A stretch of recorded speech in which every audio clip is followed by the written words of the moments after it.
Guten Tag, Messen, wie geht's immer? Dieter. Ich bin Dieter. Und ihr auch. Ich bin Picasso. Let's have your morning ice water today. So Dieter was thinking he was having some trouble trying to learn the Steely Dan stuff that he's never played. As he just realized it's because he hasn't played these chords enough. It's mostly practice once you know what you're doing. So there's our captive audience today. I want to be a cowgirl, and you can be my cowboy, or vice versa. Anyway, so I was thinking this is a good way to train your left hand, get better at chords and changes, and utilize your chord charts, whichever ones you have. See?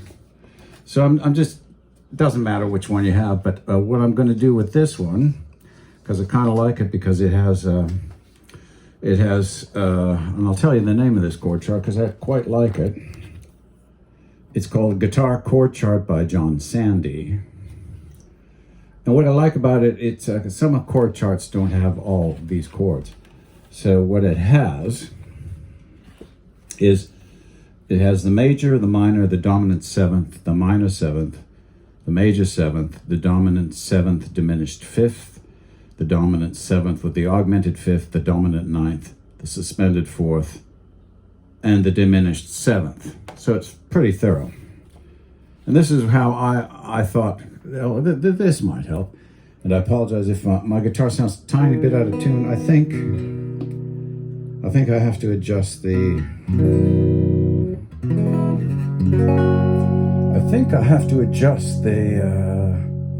intonation a bit, but I'm not going to do that right now because I don't have I'm cleaning up and I don't have my tools out.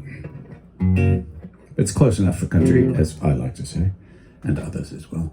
So, give you an example. So this, C major chord, and you'll find some of the habits we have. If you play a lot of stuff in the open position, those are the people that I like. I think it's lazy too. They just like to slide capos up, right? Now, if you're a singer and you don't want to worry too much about getting better at the guitar, I can understand that. But if you want to get better at the guitar, you should try and use your first finger as a capo. So anyway, the C major, and there's all these good systems like the Cage system. If that works for you, fine. I have all this stuff, and it's just I'm not a dedicated guitarist. I don't practice a couple hours every day, which you should do if you want to get good at it. I have other interests, and I'm retired, and I don't really care that much about it. But if I'm at the stage now where if I want to learn a song, I'll go and look at why can't I learn this song. So here's your C major shape. Now you can also do it this way. See, if you play with your pinky, then you can bar it.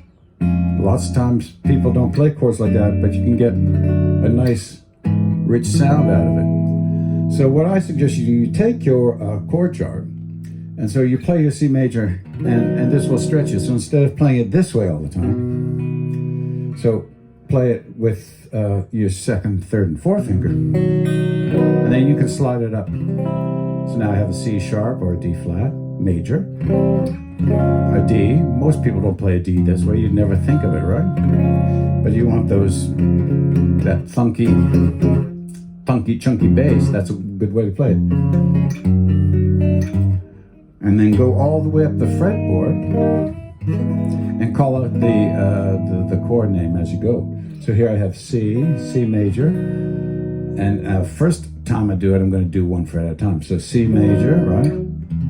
C sharp major, D major, D sharp major. I'll call, just for the sake of convenience, I'll call them sharps going out. C sharp major,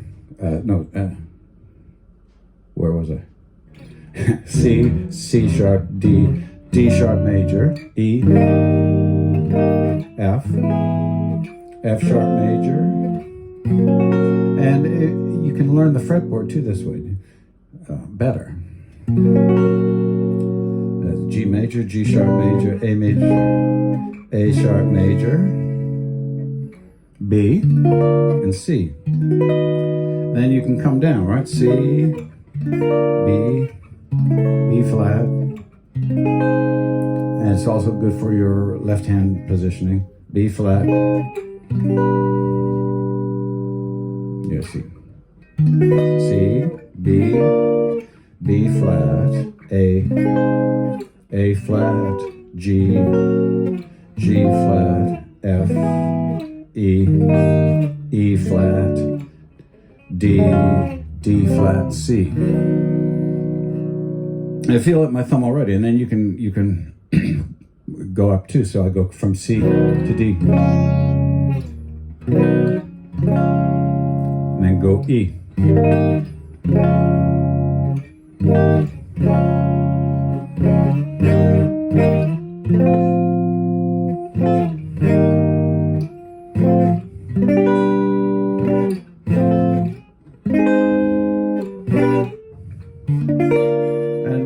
Fool around with that, and then you can chunk it up, like do it in chunks. So I go.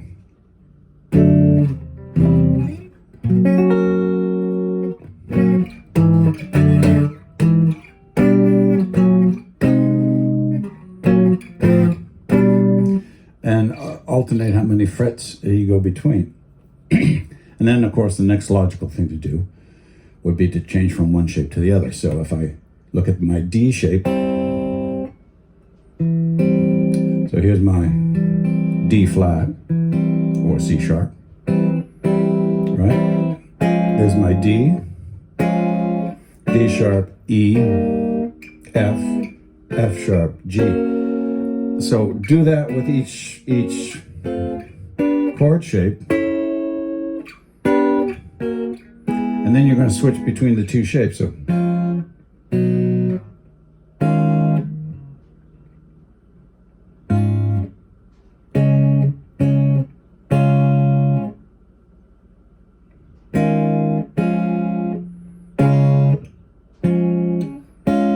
and then when you play a chord, find out what chord that is, right? So that's a D, right?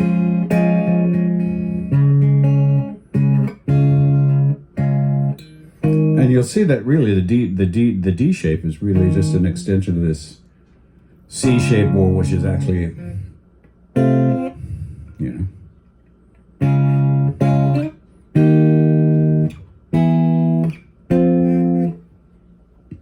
So then when you get into things that you're less familiar with, like your seventh. So here's my D7, if you're less familiar with that.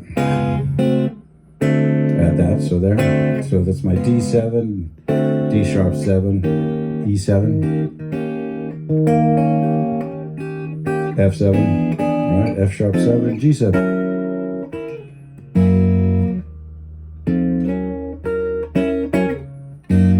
And the reason why so many different guitar players playing the same thing sounds so different, aside from their technique, is you can play the same chord on a guitar, sometimes usually a minimum of 3 ways, sometimes up to 5 or 6 ways, right? And depending how far up the neck you go and what strings you're using, that affects the tonal line.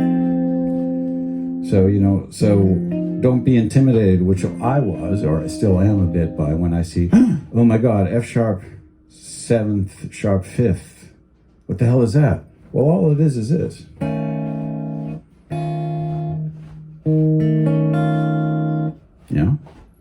So the name can sound more complicated than the chord you're playing, right?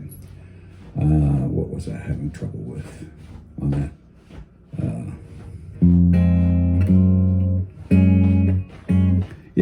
That's not that difficult a chord to play because I haven't played it that much in that one Steely Dan song I'm learning.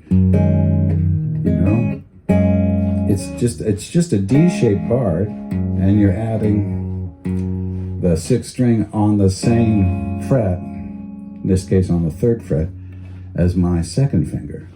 I just really haven't played chords like that. So the chords that you're having trouble with, kind of single them out.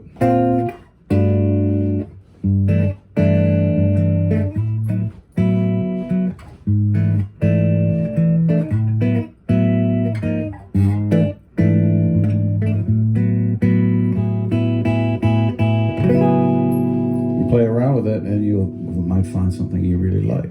So I've been doing that. Just started last night. And at first, like, because I was trying to learn a more complicated song, I'm going at all these Steely Dan songs because I have the book. And then I realized, well, just wait a minute. So, for example, in Deacon Blues, they have a D flat chord that starts out, which is nice. Then they go to C minor 7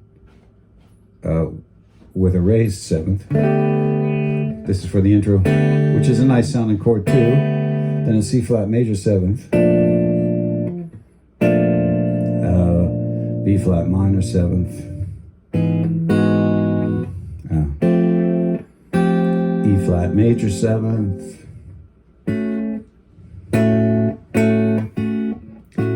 and then I was saying, well, that doesn't sound like on the album, right? But maybe they were.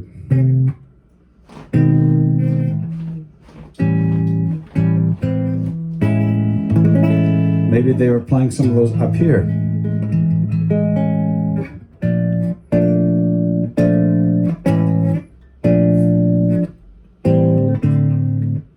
You know? My theory is really rusty, so I'm actually not even sure what that chord is, but it sounds nice. So, have some fun with it. Happy plucking, mes amis. So, you see, I'm not getting discouraged by doing this, and I don't care. Like, when I just show, that's,